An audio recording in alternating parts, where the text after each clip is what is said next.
reward and recognition program. Very simple but clear. Catch someone doing right and reward them on the spot. That's our reward and recognition policy in one line. Nothing more, nothing less. So as a result, everyone has a very clear budget. The supervisor has a budget on a monthly basis.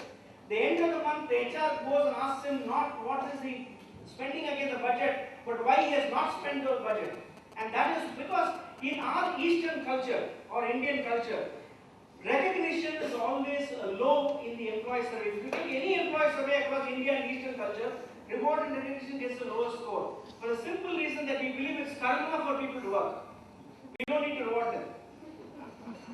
That is what the culture is. Whereas in the Western culture, for everything, they say, you get a good job, I say.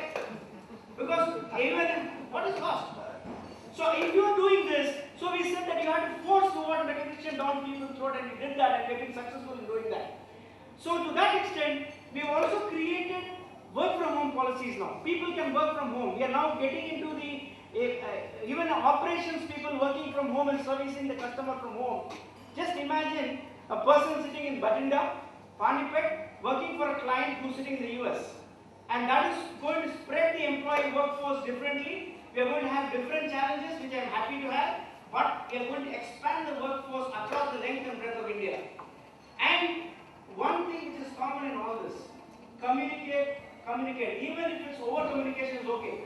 But you need to communicate everything across everyone. And of course, succession planning, very clearly, what happens if someone is hit by a bus tomorrow? Very clearly, you need to plan. You can never say that the person is not going, so we will not plan. You have to plan. So for all the people till the managerial level, we have a very clear succession plan which is documented, laid down, and everyone understands it at a supervisory level. I may not know what my succession plan is, but my boss knows exactly what my succession plan is. And people are trained for it. So what has it resulted in? We have done a lot of things. In high performance, we have almost no attrition at the supervisor and manager level. At the associate or agent level in the BPO industry, where attrition is supposed to be the largest, we have much below the standards of industry. We are almost at about 15-16% in some cases, or 13%. And in some businesses, it's zero in agent level, which is unheard of in the BPO industry. Employee referrals. Look, if I like my company, I'll refer someone. My employee referrals has gone up to 30% in the last 1.5 years since we introduced employee referrals. And for a company of 3 years old, 30% employee referrals is a huge number. And we are about 2,900 people across the world. We have been able to build leaders from within. Most of our movements into the supervisory or the managing cadres have been from within. So a very strong leadership academy going as well.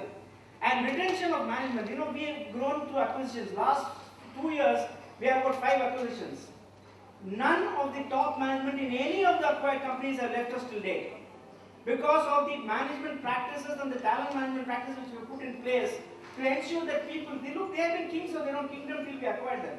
You cannot just brush them off today and say you are no longer a king. So how do you nurture the talent? How do you bring the strengths into the group is what we have done, and we have not lost a single person. So the net takeout of it is compensation is much more than just salary. These are my points of what I think are the way forward, and what I shared with you is something which has come out of not only the experience in corporate but from various years of experience, and I'm glad to answer any questions at the end of this presentation. Thank you. When we talent, we talk about unemployment and the youngsters talk about unemployment campus. The industry at the same time is talking about not getting right time of talent. So there's a disconnect between industry and academia to a very large extent, where numbers are coming out in the market or employment market, but not always the quality that the industry is looking for. Much bigger subject to talk about. But your point about that talent management is essential at all the times, whether it's good times or bad times. It's an ongoing cycle. It's an ongoing process.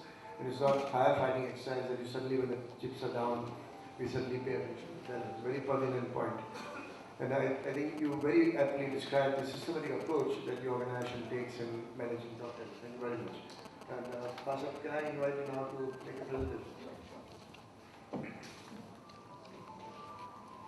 Basant didn't have lunch because he always... I I didn't hear you. It's always tough, to give a presentation in the end or after speakers of this repute have, basically because they've all said it all. I don't have anything to say. So we'll try to, reiterate whatever has been discussed. To introduce myself, I represent an organization who doesn't need a lot of introduction. I represent Domino's Pizza. We are in the business of delivering pizzas and recently ventured into pastas. So basically we are into Kushioki home delivery. So that's the tagline that we use, Kushioki home delivery. Now relating Kushioki home delivery to talent management and policies and practices. Domino as an organization, Domino's India, we have around 7,000 employees working for Domino's India, and we operate out of 275 stores in the country from 42 cities in the country today.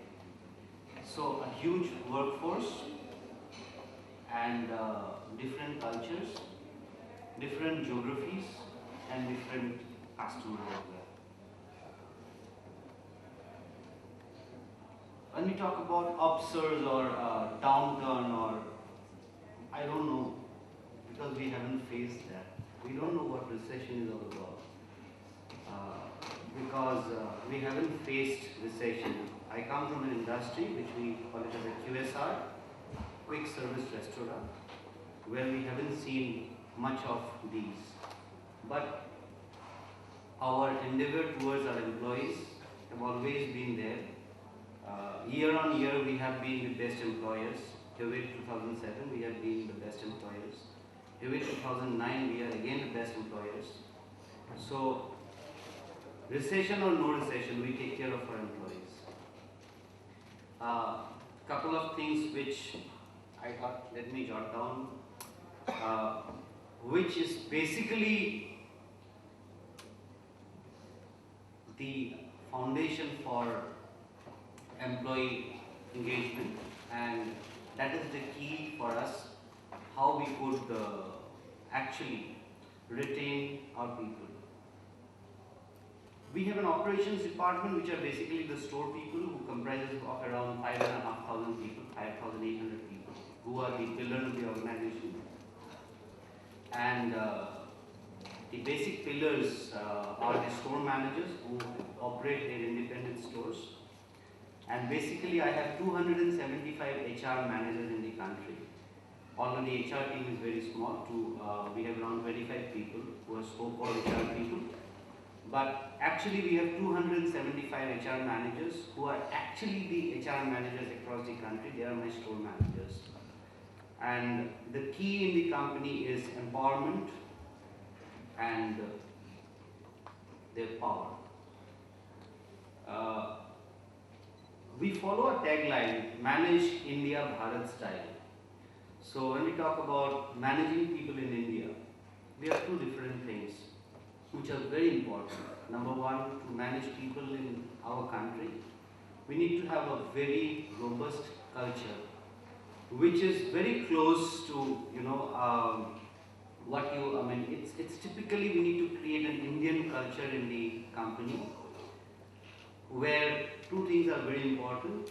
An employee, whatever level he is, right from a SDP, we call it an SDP, a safe delivery person, to a CEO.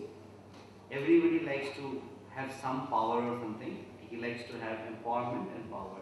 Starting from a delivery boy who is empowered to give away a free pizza if he doesn't reach the customer's door at 30 minutes, till the CEO who takes a decision of some $1 million. So everybody enjoys empowerment.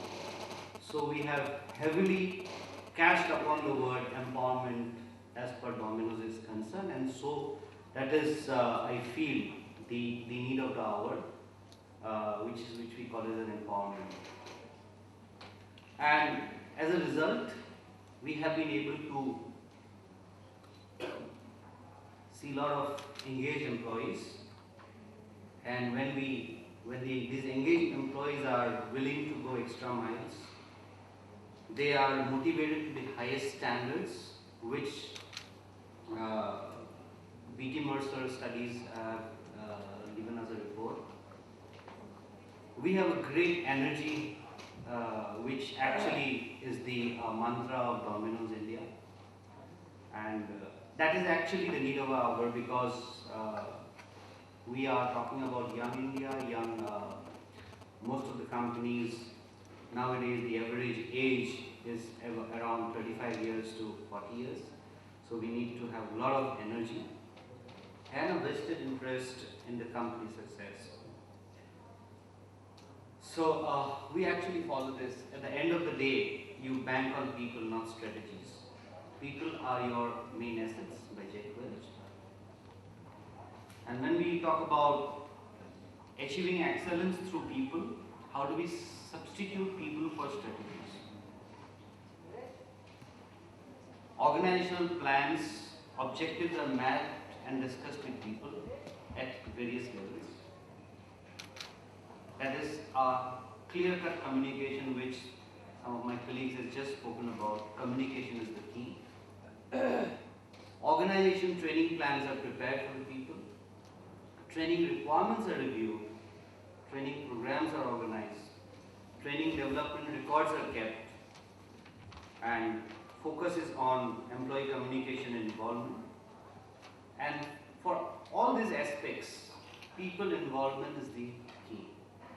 I'll give you a small example.